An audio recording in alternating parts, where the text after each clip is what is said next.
Bismillahirrahmanirrahim. Assalamualaikum warahmatullahi wabarakatuh. Waalaikumsalam warahmatullahi wabarakatuh. Alhamdulillahirabbil alamin. Hamdan katsiran thayyiban mubarakan fihi kama yuhibbu rabbuna wa yarda. Asyhadu an la ilaha illallah wahdahu la syarika lah wa asyhadu anna Muhammadan abduhu wa rasuluh la nabiyya ba'dah. Allahumma salli wa sallim ala nabiyyina Muhammad wa ala alihi wa sahbihi wa man tabi'ahum bi ihsanin ila yaumiddin. Amma ba'd. Alhamdulillah, tentu sebagai hamba Allah Subhanahu wa taala yang beriman kepadanya, menyembahnya dan berserah diri kepada Allah Subhanahu wa taala, tentu kita harus mengakui segala nikmat dari Allah Subhanahu wa taala. Dan bentuk pengakuan itu adalah kita bersyukur kepadanya. Oleh karena itu kita awali kegiatan kita pada kesempatan kali ini dengan memuji Allah Subhanahu wa taala atas segala nikmat yang Allah berikan kepada kita semua. Salawat dan salam semoga tetap tercurah pada Nabi Muhammad SAW, pada keluarga, para sahabat, dan tentunya pada seluruh manusia umat beliau yang senantiasa mengamalkan sunnah-sunnah beliau hingga yaumil akhir nanti. Bapak dan Ibu jamaah sekalian yang saya rahmati oleh Allah Subhanahu wa taala, kita sudah masuk bulan Sya'ban. Salah hari sudah tanggal 7. Maka berarti arisan bulan depan itu sudah Ramadan. Artinya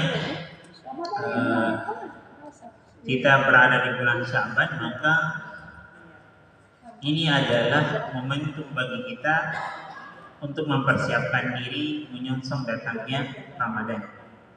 Walaupun sebenarnya persiapan itu harus jauh-jauh hari sebelum Ramadan datang. Para sahabat dan orang-orang saleh terdahulu itu bahkan mereka membutuhkan waktu 6 bulan. Ya, 6 bulan untuk persiapan.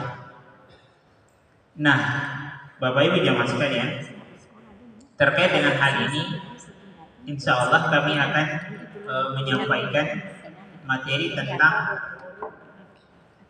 persiapan dalam menyongsong datangnya Ramadan. Mudah-mudahan ini kemudian bisa menjadi panduan bagi kita semua, sehingga ketika kemudian Allah Subhanahu wa taala mengizinkan kita berjumpa dengan bulan Ramadan, maka kita telah benar-benar siap untuk menjalani Ramadan tersebut. Persiapan ini adalah sebuah keniscayaan yang harus kita jalankan. Kita kalau melihat ada event-event besar, ada acara-acara besar, itu membutuhkan persiapan yang sangat banyak. Mungkin kita yang pernah berada di birokrasi, ketika kita melaksanakan sebuah kegiatan, itu boleh jadi 5-6 kali rapat persiapan, ada hal yang kurang dibenahi, dan seterusnya. Kalau kita juga melihat atlet yang bertanding di sebuah kejuaraan, maka atlet tersebut tidak langsung bertanding, tapi ada kejurnas, ada pertandingan uji coba. Apa tujuannya? Agar ketika dia bertanding, maka kemudian dia mendapatkan hasil yang terbaik. Itu dalam hal-hal keduniaan. Nah, alangkah tidak seriusnya kita ketika kemudian kita menjalani Ramadan tanpa persiapan. Ya. Maka Bapak Ibu jamaah sekalian yang dirahmati Allah Subhanahu wa taala, berbicara tentang persiapan, sebenarnya banyak isyarat-isyarat dari Allah Subhanahu wa taala dalam agama kita yang sebenarnya Allah dan Rasulnya itu menekankan persiapan-persiapan. Dalam Quran surat Al-Hasyr ayat 18, ini sering kita dengarkan, bahkan ayat ini sering diulang-ulang. Allah Subhanahu wa taala berfirman, "A'udzubillahi minasyaitonir rajim.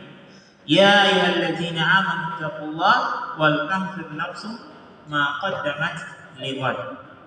Kata Allah Subhanahu wa taala, "Wahai orang-orang yang beriman, bertakwalah kalian kepada Allah." Kemudian setelah Allah memanggil orang-orang yang beriman dan menganjurkan bertakwa kepadanya, Allah kemudian menekankan yang namanya persiapan tadi. Wal tanzur nafsu ma qaddamat lighad. Maka hendaklah setiap jiwa itu memperhatikan persiapan untuk hari esok. Ya, walaupun hari esok ini dimaknai ada masa depan kita di dunia dan terlebih lagi ada masa depan kita di akhirat. Allah menyuruh kita untuk mempersiapkan itu. Ya. Tidak kemudian nanti ibaratnya sudah datang hujan, kemudian kita cari payung. Ya, kita menyiapkan payung terlebih dahulu, maka ketika hujan datang, maka payung itu sudah ada. Kurang lebih analoginya seperti itu Bapak Ibu jamaah sekalian yang salah dirahmati Allah Subhanahu wa taala. Nabi SAW juga dalam hadis riwayat Abu Dawud dan Ahmad juga mengisyaratkan kepada kita adanya persiapan-persiapan. Nabi SAW mengatakan, perintahkanlah anak-anak kalian untuk melaksanakan sholat di usia mereka 7 tahun. Jadi Nabi menyuruh para orang tua yang menjadi penanggung jawab dari amanah anak yang Allah titipkan, maka Nabi menekankan agar orang tua memerintahkan anaknya sholat itu di umur 7 tahun. Dan bahkan Nabi menekankan ketika dia sudah berusia 10 tahun dan dia belum juga melaksanakan sholat, maka Nabi memerintahkan pukul dia. Walaupun di sini tentu pukulan bukan pukulan mencederai, bukan pukulan melukai dan meninggalkan bekas, tapi ini bentuk penekanan dan ketegasan bahwa sholat itu tidak main-main. Padahal dia, Bapak Ibu sekalian, ini belum usia balik. Usia balik itu prediksinya 15 tahun kurang lebih. Walaupun sekarang trennya itu lebih cepat orang balik ketimbang dahulu. Dahulu ya bahkan di atas 15 tahun orang baru balik. Dan sekarang dengan dunia digitalisasi, perkembangan juga makanan dan minuman, ya bahan kimia yang begitu banyak, maka tren untuk balik itu lebih cepat. Bahkan ada yang masih kelas 5 atau kelas 6 SD itu sudah balik. Artinya apa? Di sini Nabi kemudian menekankan adanya persiapan. Nah, ketika kemudian dia balik, di saat itu malaikat sudah mencatat amal baik dan buruknya, maka anak tadi sudah siap. Jangan kemudian ketika malaikat sudah mencatat, di waktu dia sudah mukallaf itu maksudnya seseorang yang sudah dikenai beban syariat, malaikat sudah mencatat dia belum siap menjalani masa balik dengan beban syariat yang ada pada dirinya. Jadi harus dipersiapkan.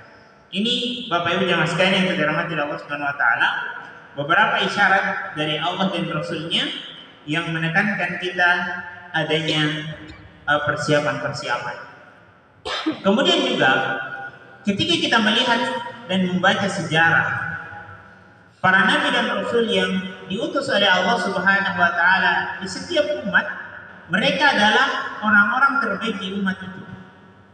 Nabi Nuh misalnya, maka dia orang terbaik di zamannya. Nabi Musa juga demikian, Nabi Isa juga demikian, dan juga Nabi Muhammad SAW, Nabi kita adalah orang terbaik di masanya. Dan coba kita perhatikan dan kita baca sejarah hidupnya, Allah kemudian mempersiapkan Nabi yang akan diutus itu dengan persiapan, kemampuan, contoh, teladan sebelum kemudian Allah memberikan beban wahyu, syariat, amanah untuk disampaikan kepada umatnya. Nabi Muhammad SAW adalah pribadi yang kemudian disiapkan oleh Allah Subhanahu wa taala dan beliau tidak terlibat dengan kebiasaan-kebiasaan jahiliyah. Beliau tidak menyembah patung, tidak ikut kegiatan-kegiatan jahiliyah. Bahkan Nabi SAW sebelum diberikan amanah wahyu oleh Allah Subhanahu wa taala, beliau dikenal dengan Al-Amin. Ini julukan buat Nabi SAW, orang yang terpercaya. Bahkan 5 tahun beliau, dari usia 35 tahun sampai 40, beliau menyendiri di Gua Hira karena rasa tidak nyaman dengan kebiasaan orang-orang di Mekah saat itu. Ini persiapan-persiapan. Ya, maka Bapak Ibu jemaah sekalian bisa dirahmati Allah Subhanahu wa taala, persiapan itu adalah sesuatu yang harus kita butuhkan, harus kita jalani. Orang hikmah, kata-kata hikmah mengatakan begini, kadangkala kita itu gagal bukan karena kita tidak mampu. Kadangkala kita gagal, tidak bisa mencapai sesuatu, itu kadangkala bukan karena kita tidak mampu dan tidak bisa, tetapi kadangkala itu terjadi karena kita tidak mempersiapkan dengan baik, sehingga ketika kita menjalaninya, potensi yang kita miliki itu tidak termanfaatkan dengan maksimal. Bukan karenanya kita tidak mampu, tapi persiapannya yang tidak bagus. Kurang lebih seperti itu, Bapak Ibu jamaah sekalian yang dirahmati Allah Subhanahu wa taala. Nah, 20 hari lebih ke depan atau kurang dari 1 bulan di hadapan kita ada bulan Ramadan. Maka tentu ini tidak mesti kemudian ketika Ramadan sudah masuk baru kita sibuk mencari persiapan. Andaikan tentara kalau mau pergi berperang, maka sebelum berperang itu sudah ada gladi, sudah ada arahannya, sudah tahu apa yang harus dilakukan, ada strateginya. Tidak kemudian setelah masuk medan pertempuran baru cari senjata, pasti dia akan gagal. Ya, maka Bapak Ibu jamaah sekalian yang dirahmati Allah Subhanahu wa taala, menyongsong Ramadan sebagaimana kita sebutkan di awal tadi, ini butuh persiapan. Nah, pertanyaannya kemudian adalah apa yang harus kita siapkan? Ya. Apa yang harus kita siapkan ketika kita menyongsong datangnya Ramadan? Jangan sampai kita juga disuruh bersiap, tapi kemudian kita tidak tahu apa yang harus saya siapkan.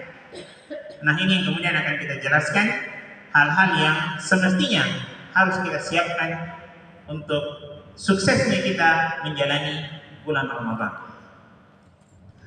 Bapak Ibu jamaah sekalian yang dirahmati Allah Subhanahu wa taala, terkait dengan persiapan ini kita sebutkan dulu 3 unsur komponen yang ada pada diri setiap manusia. Manusia itu ada 3 unsurnya. Ada yang disebut dengan kolbunya, ada hatinya maksudnya, kemudian ada fikriyahnya, akalnya, dan kemudian ada jasadnya. Ya, ada hati, ada akalnya, dan juga ada jasadnya. Ini 3 komponen dari manusia. Nah, terkait dengan persiapan, maka 3 hal ini yang harus kita persiapkan.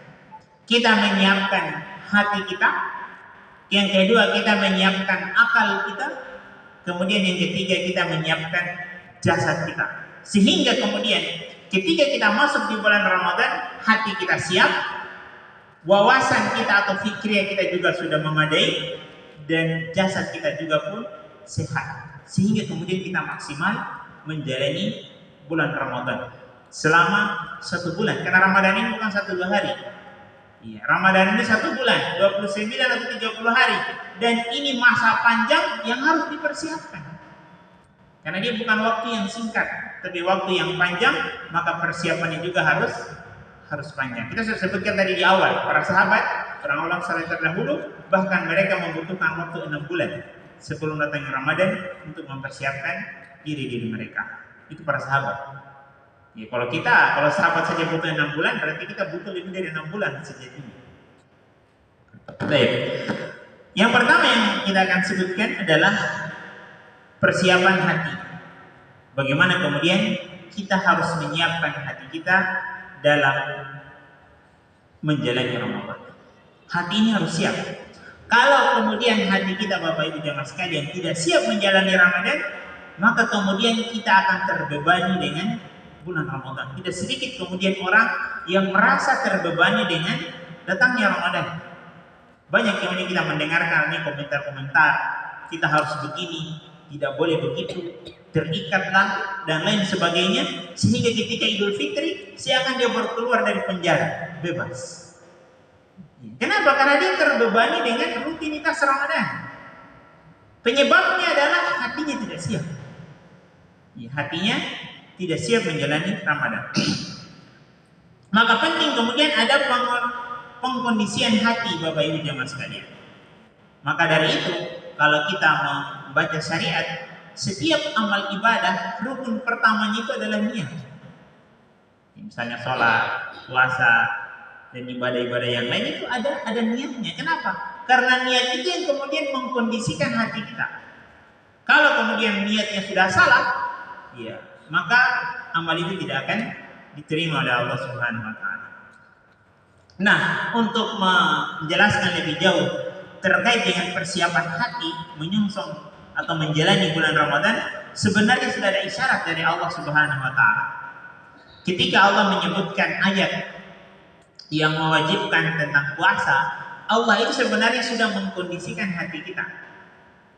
Ya. Yang pertama, Allah panggil kita dengan orang-orang yang beriman. Ya ayyuhallazina amanu. Dan ini kemudian panggilan seperti ini, ya, tentu bagi orang yang beriman akan merasa terpanggil. Ya, Allah yang menyeru, Allah yang memanggil kita dengan panggilan orang-orang yang beriman. Maka orang-orang yang beriman, dia akan merasa terpanggil. Ini pengkondisian hati yang pertama. Kemudian dilanjutannya setelah Allah menyeru ya ayyuhallazina amanu, kemudian Allah menyebutkan kewajiban puasa. Ya. Kutiba alaikumusiyam. Menekankan bahwa perkara ini adalah wajib. Sehingga kita sebagai orang-orang yang beriman tahu bahwa ini perkara yang sangat ditekankan oleh Allah Subhanahu wa taala untuk kita laksanakan.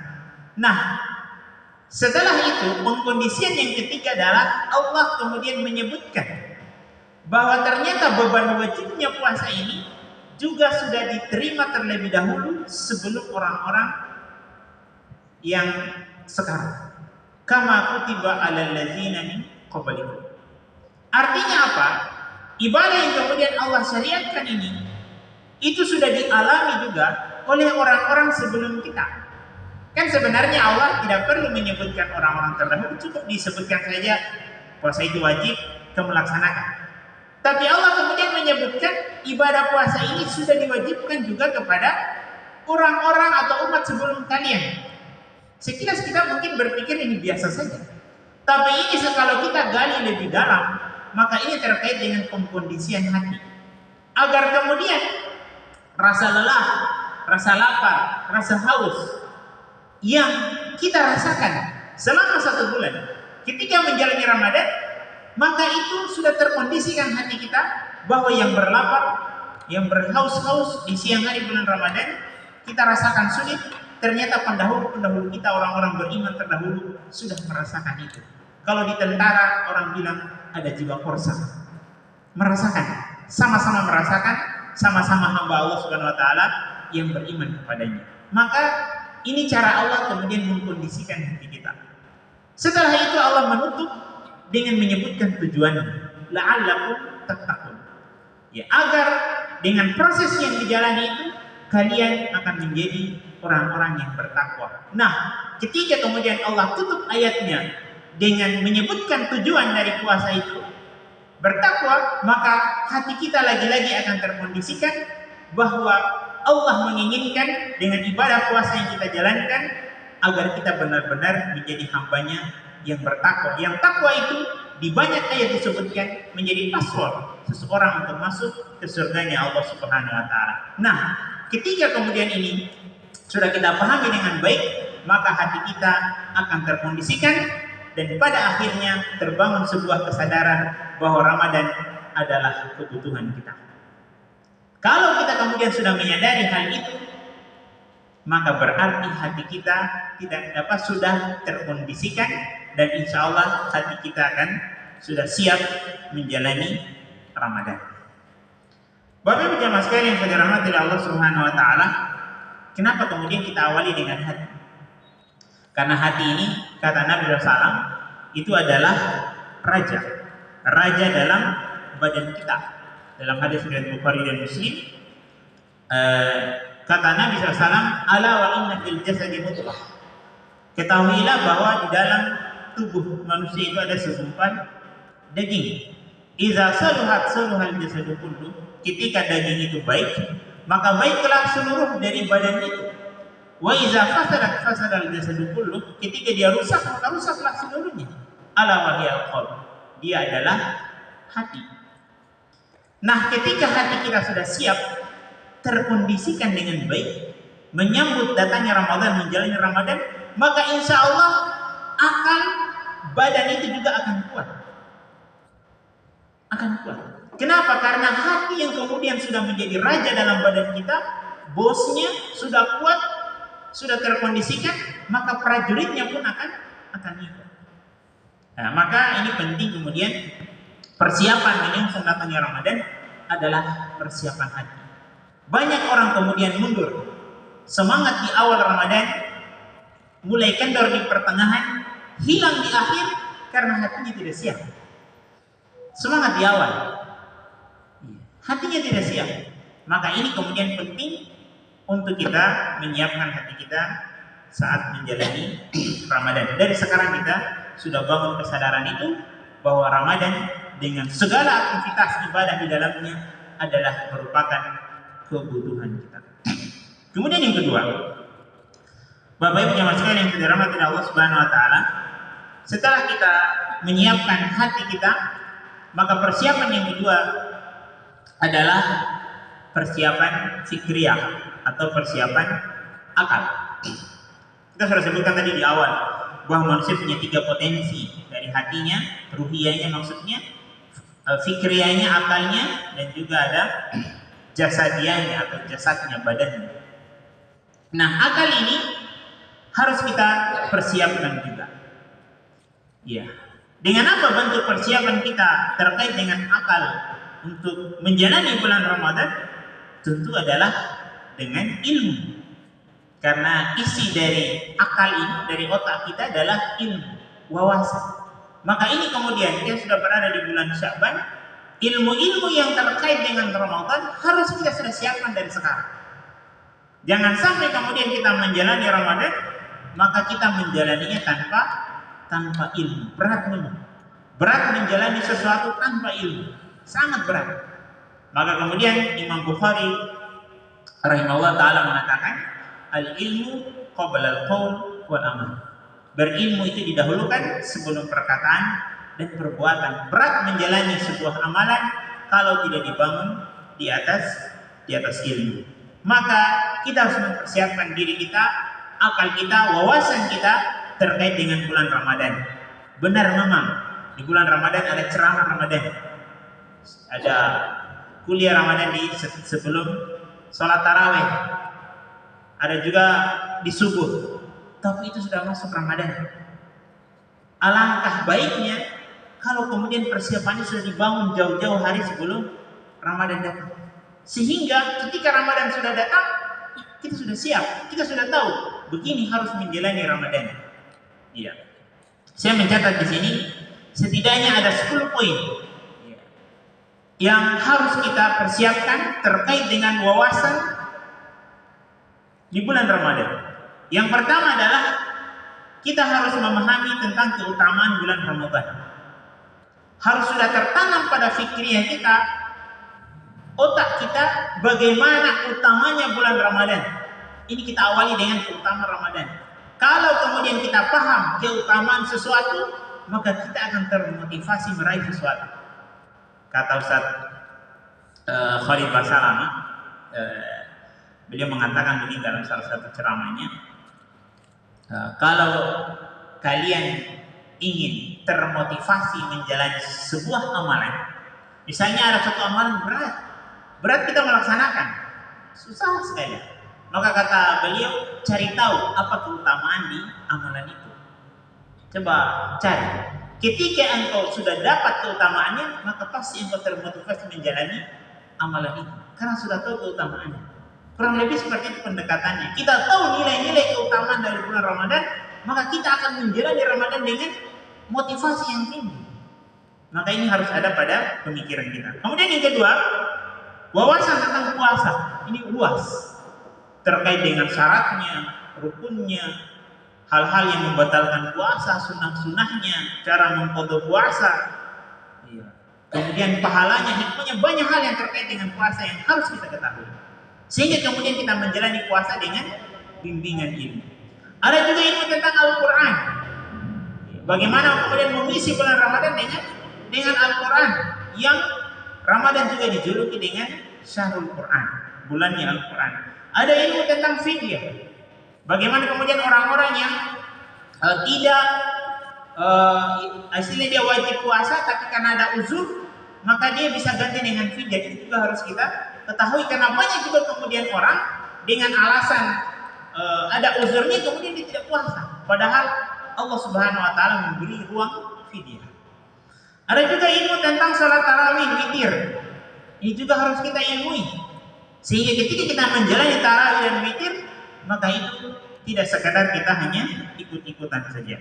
Ada ilmu tentang Lailatul Qadar, ilmu tentang itikaf untuk menghidupkan 10 hari terakhir di bulan Ramadan, yang merupakan hari terbaik, kumpulan-kumpulan hari terbaik dalam 1 tahun.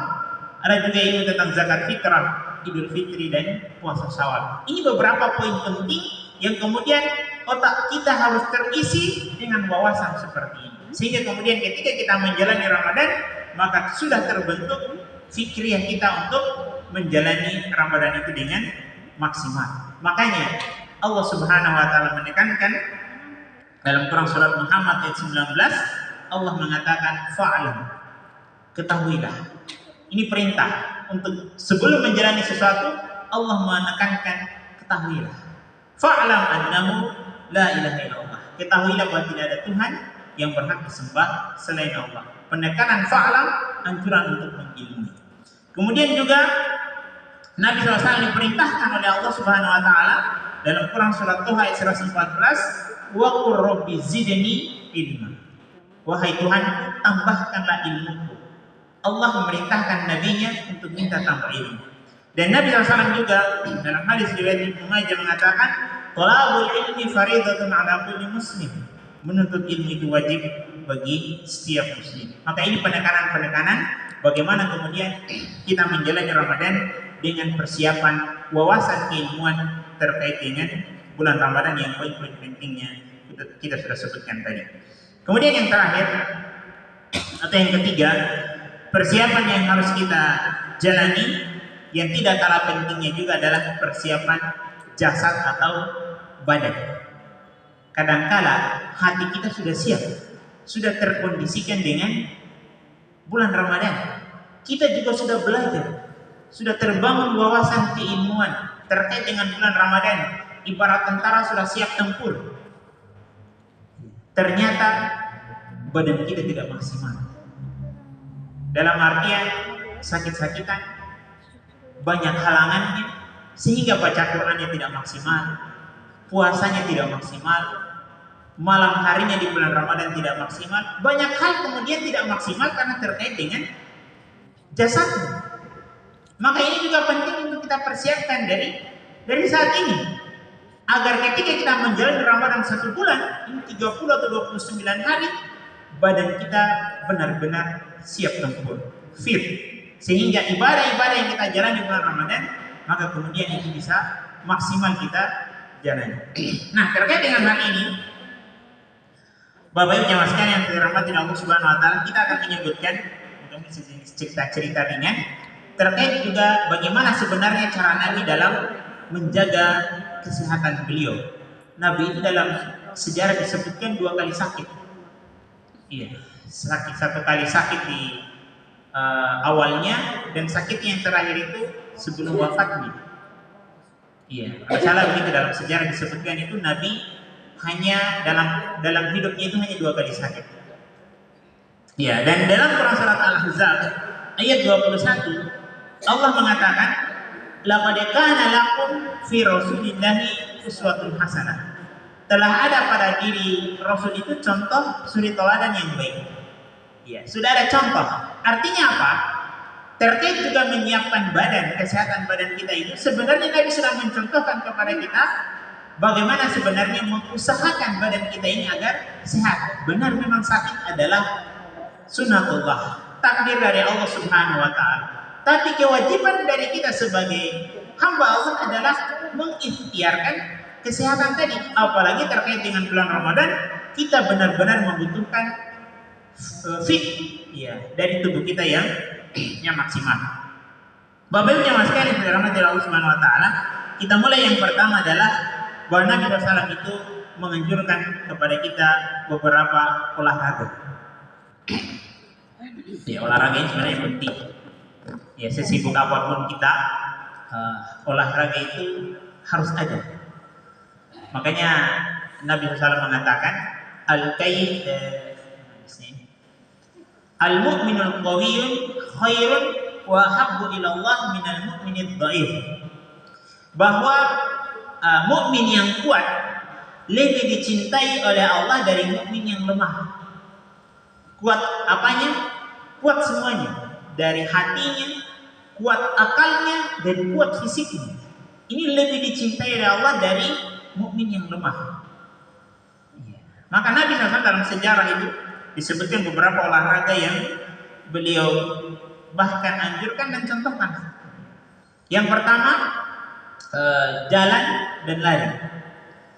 Iya, kalau kita mungkin bahasa sekarang jogging. Iya, jogging atau juga lari. Bahkan dalam sejarah disebutkan Nabi itu pernah 2 kali lomba lari dengan istrinya, Aisyah radhiyallahu taala anha.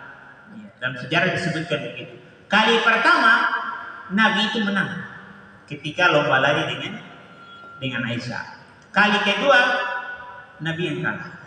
Kali kedua Aisyah yang kalah. Kali pertama Aisyah yang menang. Ya, kali pertama Nabi dan Aisyah lomba lari, ya Aisyah menang.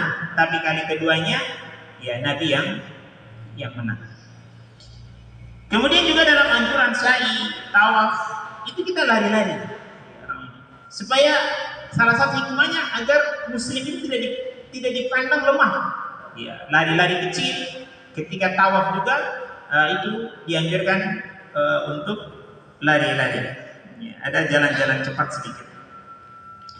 Tapi Bapak Ibu jemaah sekalian dirahmati Allah Subhanahu wa taala, olahraga yang lain adalah memanah.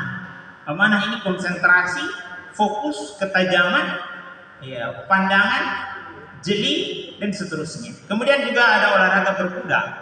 Ya, dan juga ada olahraga berenang atau renang. Ini beberapa olahraga yang ditekankan oleh Nabi SAW untuk kekuatan fisik.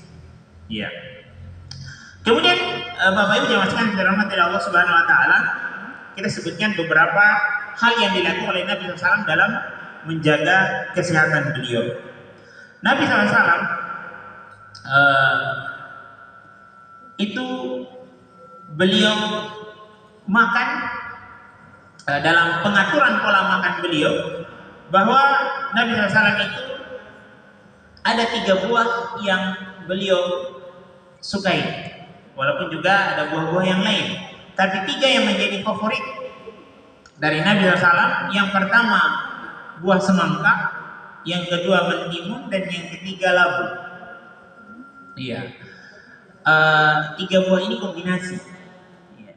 Semangka itu kandungan airnya tinggi, dan tubuh kita manusia 70% itu strukturnya air.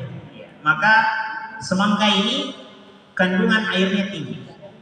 Kemudian mentimun, ya, mentimun ini detox untuk mensterilkan racun dalam tubuh manusia, detoxnya ke mentimun. Kemudian yang ketiga labu itu kaya serat untuk memperlancar pencernaan. Jadi 3 kombinasi ini kemudian disukai oleh Nabi SAW, kombinasi semangka, mentimun dengan labu. Kemudian dari makanan-makanan lain, Nabi SAW itu menyukai yang juga sudah tidak asing. Ada kurma, buah tin, buah zaitun, ada madu, ada air zam-zam, ada habatus sauda. Ini beberapa hal yang dilakukan oleh Nabi SAW untuk ikhtiar beliau dalam kesehatan. Dan ini semuanya sudah tidak diragukan lagi. Kandungan-kandungan dalamnya ini banyak kemudian menjadi nutrisi kekebalan dari tubuh kita. Nabi juga bersiwak. Ya, siwak itu dari ranting pohon Arab. Iya. Di sini ada bahasa Latinnya, ya, Salvador Perica kalau bahasa Latinnya, tapi kita menyebutnya pohon Arab. Ini untuk kesehatan gigi, mulut, dan seterusnya termasuk pencernaan. Jadi ada kisahnya, kebiasaan Nabi bersiwak ini bahkan pernah membuat mundur pasukan orang-orang kufar. Ketika Nabi dan para sahabatnya bersiwak, iya kan, siwak ini gosok-gosok begini kan, pakai kayu itu, ranting kayu arak. Itu dilihat oleh pasukan kufar, mereka itu langsung mundur dalam satu waktu. Kenapa? Karena mereka menyangka kaum muslimin itu mengasah pedang mereka dengan gigi. Itulah karena tabiatnya orang-orang kufar itu kan takut. Ya, sanulqi fi qulubil ladzina kafaru ru'ba. Kami tanamkan dalam hati orang-orang kufar itu rasa takut. Jadi mereka melihat Nabi dan para sahabatnya pakai siwak, mereka menyangka kaum muslimin itu asah pedang pakai gigi, mundur mereka. Iya, jadi ini kebiasaan Nabi untuk bersiwak. Kemudian kebiasaan Nabi itu adalah cepat tidur dan cepat bangun. Ini kemudian diambil oleh Menteri Pendidikan sekarang ya. Di 7 kebiasaan, apa istilahnya? 7 kebiasaan anak sehat anak Indonesia. Jadi Nabi itu cepat tidur dan cepat bangun. Makanya salah satu sunnahnya itu Nabi itu mengakhirkan sholat isya. Jadi salah satu sunnah dari sholat isya itu boleh diakhirkan. Yang penting sepakat jamaah. Ya, yang penting sepakat jamaah. Sholat isya itu sunnahnya diakhirkan. Ya, artinya sudah memang benar-benar gelap sehingga setelah sholat isya tidur. Baru makannya kapan? Makannya maghrib. Jadi Nabi itu makan malamnya maghrib. Bahkan ada juga disebutkan sebelum terbenamnya matahari. Tapi biasanya juga Nabi itu makannya maghrib. Sangat tidak sehat ketika seseorang itu makan malam jam 10, jam 11. Kenapa? Ya belum dicerna tidur. Ya makanya idealnya Nabi itu mengakhirkan sholat isya sehingga ada waktu buat beliau dan para sahabat itu makan malam, sudah tercerna, sholat isya diakhirkan. Setelah sholat isya beliau tidak memperpanjang dialog dan cerita-cerita dan kegiatan lain, kemudian beliau tidur. Dan dalam ilmu kesehatan juga sudah dijelaskan hormon yang ada pada tubuh kita yang menstimulus rasa ngantuk, kerja maksimalnya itu ba'da isya sampai tengah malam sebelum masuk sepertiga malam terakhir. Dan setelah itu kualitas tidur itu sudah menurun. Itu biasa Nabi. Kemudian hal-hal lain, Nabi SAW itu syariatkan ada puasa Ayyamul Bid. Puasa Ayyamul Bid itu 13, 14, 15 bulan Hijriah, 13, 14, 15. Tanggal 17 atau tanggal 19 atau tanggal 21 bekam. Ya, ini cara detok yang sangat luar biasa. Jadi 13, 14, 15 puasa 3 hari berturut-turut, jeda 1 hari tanggal 17-nya atau tanggal 19-nya atau tanggal 21 itu tanggal ganjil, maka Nabi itu melaksanakan bekam. Ini detok yang sangat luar biasa. So diawali dengan puasa, kemudian mengeluarkan darah kotor. Ini metode-metode yang dilakukan oleh Nabi SAW. Kita cerita-cerita saja. Kemudian Bapak Ibu jamaah sekalian, Nabi SAW itu kalau minum itu 3 teguk. Jadi kalau misalnya ini istirahat, minum lagi 3 teguk, istirahat. Tidak langsung colok 1 gelas, apalagi gelas komando masuk 1 kali. Tidak begitu. Jadi 3 teguk, istirahat lagi. Dibiarkan dulu masuk dan lambung itu cerna, kemudian masuk. Begitu juga makan juga beliau itu masuknya perlahan, tidak kemudian mendrop 1 kali. Kalau tidak percaya silakan coba makan dan minum secara terburu-buru, pasti tidak nyaman. Kenapa? Karena andaikan mesin lambung itu dipaksa kerja maksimal dalam waktu yang cepat. Ini cara-cara Nabi untuk menjaga kesehatan beliau. Ada juga beliau itu disebutkan ya makan itu menggunakan tangan. Ini sangat ideal. Ya, walaupun memang kita punya sendok, punya hal yang lain, tapi idealnya makan itu pakai tangan. Kenapa? Karena di tangan kita ini ada enzim kolaborasi dengan air liur di mulut. Itu juga membantu pencernaan kita. Ketimbang pakai sendok, itu kontak dengan tangan hampir-hampir tidak ada. Ya, kalau misalnya ibu bapak ibu tidak percaya, silakan pegang itu makanan, kemudian simpan, subuhnya basi. Makanya kan orang tua bilang jangan pegang pakai tangan itu ikan, sudah dipanasi. Kenapa? Tangan kita ini ada enzim, Jangan pegang itu makanan yang disimpan di lemari atau di mana sudah dipanasi, atau tidak mau panasi. Tapi kalau dipegang pakai tangan itu, ya sangat, ya biasanya itu subuhnya atau sepertiga malamnya itu sudah basi. Kenapa? Tangan kita ada enzim. Maka biasanya beli itu makan pakai tangan. Kemudian Nabi melarang kita untuk makan dalam posisi bersandar. Makanya kalau kita makan duduk di kursi, jangan bersandar. Iya. Kenapa? Karena mempengaruhi kerja lambung tidak maksimal karena dia tertekan. Ya. Kemudian juga Nabi mengajarkan makan itu mengangkat kaki yang kanan, lambung itu bagian kiri, dan ini untuk mendorong kerja lambung mengolah makanan dengan maksimal. Maka idealis sebenarnya makan itu melantai. Susah kalau kita duduk di kursi kemudian kita mengangkat ke kanan. Kemudian Nabi SAW juga melarang kita untuk meniup makanan. Jangan, kalau panas jangan ditiup, kipas. Kalau tidak, taruh di kipas angin. Kenapa? Karena udara yang keluar ini adalah mengandung karbon, ada racunnya. Ini beberapa ikhtiar beliau menjaga kesehatan. Kemudian Nabi SAW menyuruh kita untuk membagi lambung itu 3. Lambung kita itu ada porsi untuk makanan, ada porsi untuk minuman, ada porsi untuk nafas. Ini 3 harus ada dalam lambung kita. Kemudian ikhtiar beliau dalam kesehatan ini bahwa beliau itu menganjurkan kepada kita ada yang namanya tidur qailulah. Mungkin Bapak Ibu baru dengar. Mungkin sebagian itu mungkin sudah dengar. Ada namanya tidur qailulah. Tidur qailulah itu adalah tidur beberapa menit sebelum sholat zuhur.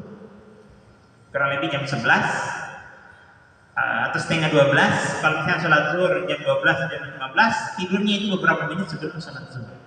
Ini sunnah yang mungkin sekarang hampir hilang, dan bahkan orang Jepang sekarang itu pakai sunnah ini.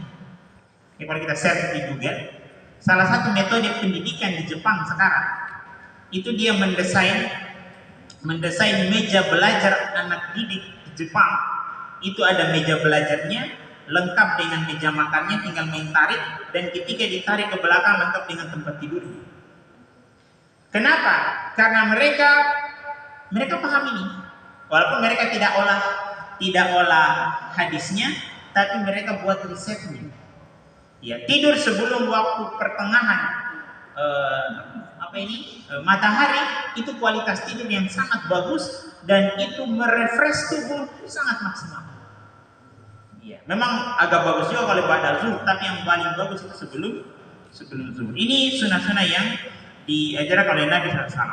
Kemudian ketika beliau tidur itu kemudian tidak menindis tubuh bagian kiri. Jadi beliau tidurnya itu menindis bagian kanan. Dan ikhtiar-ikhtiar lain yang dicontohkan oleh Nabi SAW untuk menjaga kesehatan ini adalah bayi kalau dia lahir itu ada yang namanya tahnik.